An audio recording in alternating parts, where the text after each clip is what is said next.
Turma, esse tema aí tá criando um pouquinho de problema na vida de vocês, eu sei. Estamos falando do present perfect. Esse tempo verbal que ele não é bem o passado, nem o futuro, nem o presente, tá? O tempo verbal perfect, ele é aquele que ele passeia entre os tempos verbais, né? Então, se você fosse resumir o tempo verbal que indica o perfect, você poderia dizer que é um tempo que despreza o tempo. Como assim, teacher? Seja mais direto. Tá bom, você.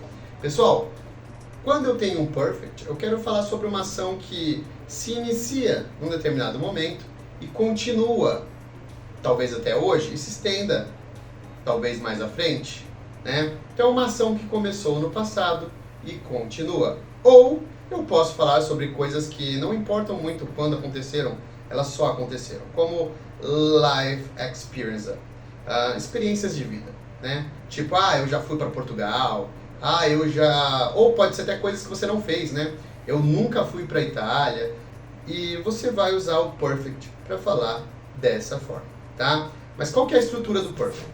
Vamos dar uma olhada aqui. Você tem aqui essa frase, ó. She have go to Paris. Essa frase não está correta ainda, porque a gente tem o verbo have como auxiliar de perfect, ou seja, sempre que for um perfect, nós iremos utilizar o verbo have, ok? Ou alguma variação dele. No passado, had, ou para he, she, it, o has. E o go também não pode ficar dessa maneira. Ele vai ter que ir para uma outra forma, tá? Mas a frase aqui é algo assim. Eu quero dizer que ela, essa pessoa aqui, tem ido para Paris.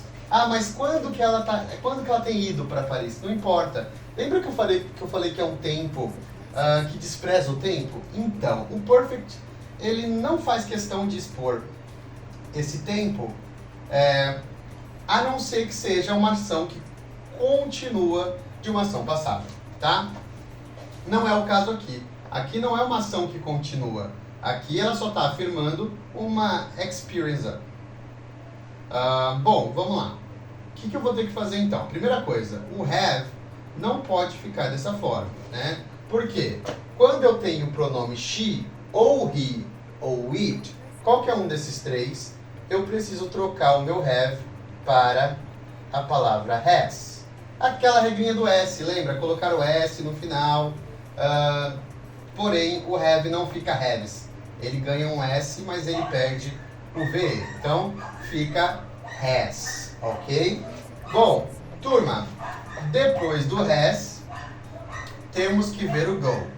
Como que vai ficar o go? O go, ele precisa ser olhado na tabela, né? Vamos lá. Na tabelinha de verbos irregulares, eu tenho a primeira coluna, que é o verbo no infinitivo, to go. Eu tenho a segunda coluna, que é o verbo no passado, went. E eu tenho uma terceira coluninha na tabelinha de verbos, tá? Não esqueçam de olhar a sua tabelinha de verbos. Você vai encontrar essa terceira coluna. Ela é o participle, ela é o perfect. Às vezes o nome muda de acordo com uma tabela para outra, mas uma verdade absoluta.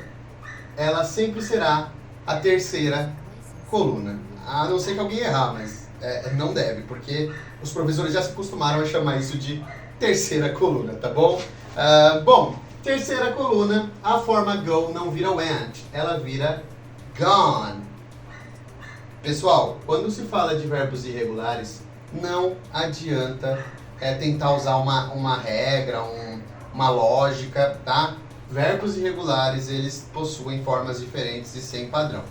No caso do go, vamos para gone. Então, aqui ficou gone. Então, a frase correta seria She has gone to Paris.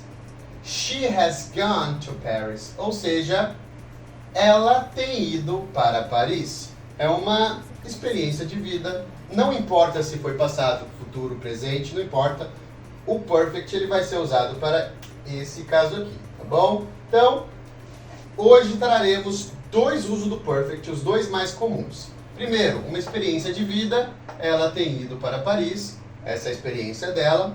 Se fosse she has never gone to the Paris, ou to Paris.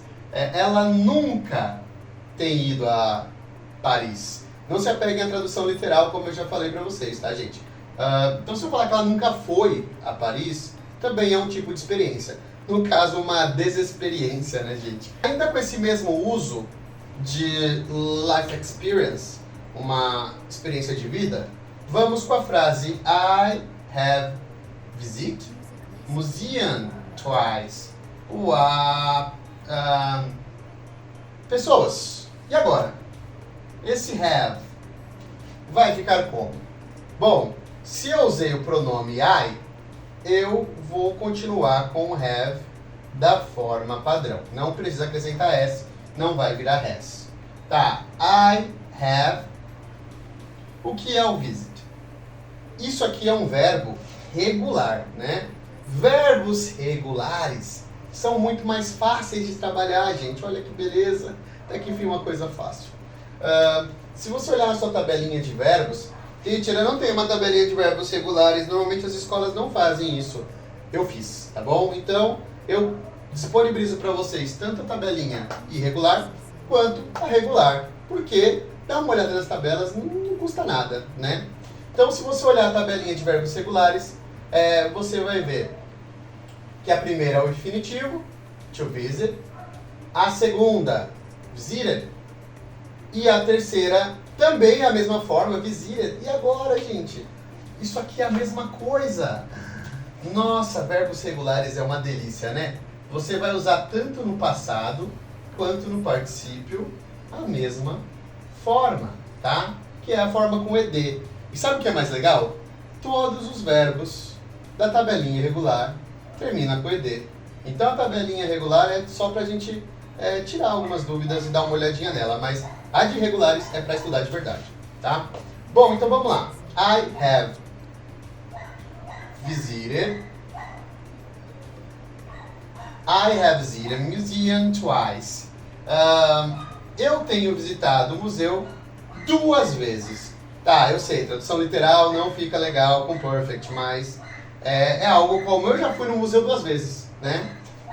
Ela já foi para Paris e eu já visitei o museu 2 vezes, tá? Essas 2 aqui são experiências de vida.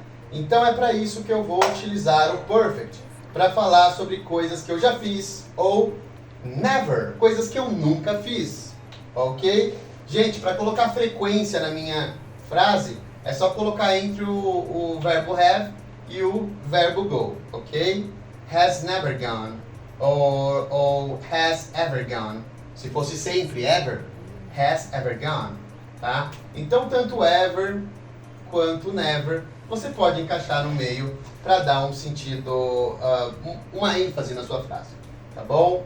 Tá, mas não é só de experiências de vida que o perfect vive, ok? Também tem uma opção aqui que já foi falado logo no começo da nossa aula.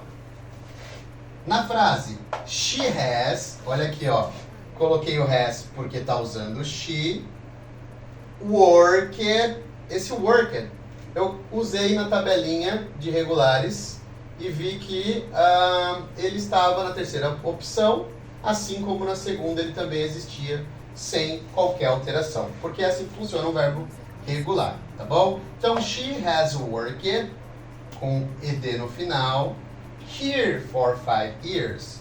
She has worked here for 5 years. Ela tem trabalhado aqui por 5 anos. Tá, então, isso aqui tá no presente, mas também fala do passado. E se ela não parar de trabalhar, vai continuar até o futuro também. Então, além de usar para experiências de vida, eu também uso o perfect para dizer sobre períodos, né?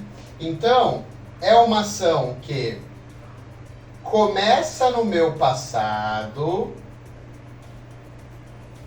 mas ela segue sendo uma afirmação útil e verdadeira também no meu presente.